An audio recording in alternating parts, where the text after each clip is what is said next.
विशाळगड दंगल प्रकरणी आरोप्यांवर कठोर कारवाई करा। कोल्हापूर जिल्ह्यातील विशाळगड इथं झालेल्या प्रकरणात एका विशेष समुदायाला टार्गेट करण्यात आलं। मशिदीमध्ये घुसून तोडफोड करण्यात आली आहे। धार्मिक ग्रंथाची विटंबना करण्यात आली। अनेक महिलांना मारहाण करण्यात आली।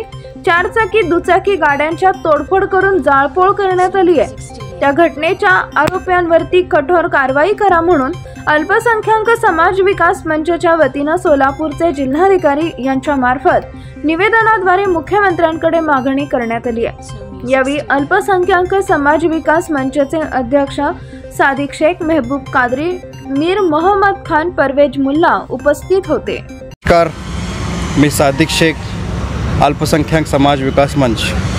आज या ठिकाणी सोलापूरचे जिल्हाधिकारी यांच्या मार्फत मुख्यमंत्री यांच्याकडे आज एक मागणी करण्यात आलेली आहे। मुळात आम्ही एक निवेदन दिलेलं आहे। 14 तारखेला विशाळगडमध्ये जे प्रकरण घडला, ज्या ठिकाणी विशेष करून अल्पसंख्याक समुदायाला टार्गेट करण्यात आला, जाणून बुजून विशेष एक समुदायाला टार्गेट करण्यासाठी त्या ठिकाणी काही संघटनांनी हे उद्रेक करून तांडव केला। त्या ठिकाणी जाळपोळ झाली।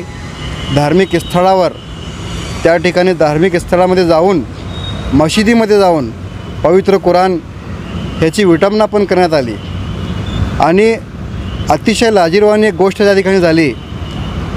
पाऊस सुरू होता, त्यामध्ये महिलांवर, बाळांवर अत्याचार करण्यात आला। सर्वप्रथम आम्ही अल्पसंख्याक विकास मंचाच्या वतीने या घटनेचा जाहीर निषेध करतो। या देशामध्ये कॉन्स्टिट्यूट आहे, कायदा आहे, सुव्यवस्था आहे, परंतु त्या ठिकाणी काही संघटनांनी कायदा आणि सुव्यवस्था हातामध्ये घेऊन हे दडपशाहीचा कार्यक्रम त्या ठिकाणी करण्यात आलेला आहे। त्यासाठी आज अल्पसंख्याक समाज विकास मंचाच्या वतीने आमची अशी मागणी आहे, जे संघटनांनी त्यामध्ये सहयोग घेतलेला होता त्या संघटनेचा SIT लावा, त्यांच्यावर CID चौकशी करा आणि त्या ठिकाणी झालेला हे घटनेचा ह्याच्यावरती सखोल चौकशी करून कारवाई करा म्हणून आज आम्ही जिल्हाधिकारी यांच्याकडे एक तक्रारी निवेदन दिलेलं आहे।